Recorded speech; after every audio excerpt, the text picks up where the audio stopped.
As for a future life, every man must judge for himself between conflicting vague probabilities.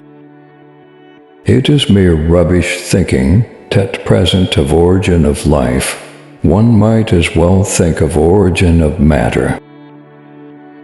Although much remains obscure, and will long remain obscure, I am convinced that natural selection has been the main, but not exclusive means of modification. Mere chance alone would never account for so habitual and large an amount of difference as that between varieties of the same species. I have called this principle by which each slight variation, if useful, is preserved, by the term of natural selection. From the first dawn of life, all organic beings are found to resemble each other in descending degrees, so that they can be classed in groups under groups. This classification is evidently not arbitrary like the grouping of stars in constellations.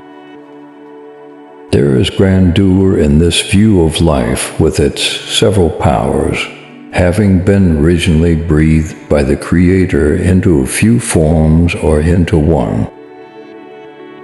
I cannot pretend to throw the least light on such abstruse problems. The mystery of the beginning of all things is insoluble to us, and I for one must be content to remain an agnostic.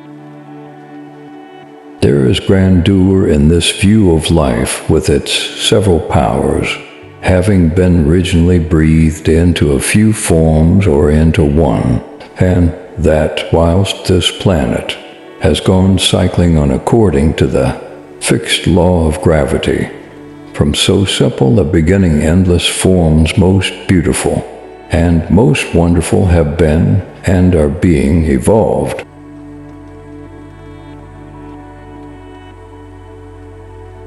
Nothing can be more hopeless than to attempt to explain this similarity of pattern in members of the same class by utility or by the doctrine of final causes. It is not the strongest of the species that survives, not the most intelligent that survives. It is the one that is the most adaptable to change. Great is the power of steady misrepresentation, but the history of science shows that fortunately this power does not long endure.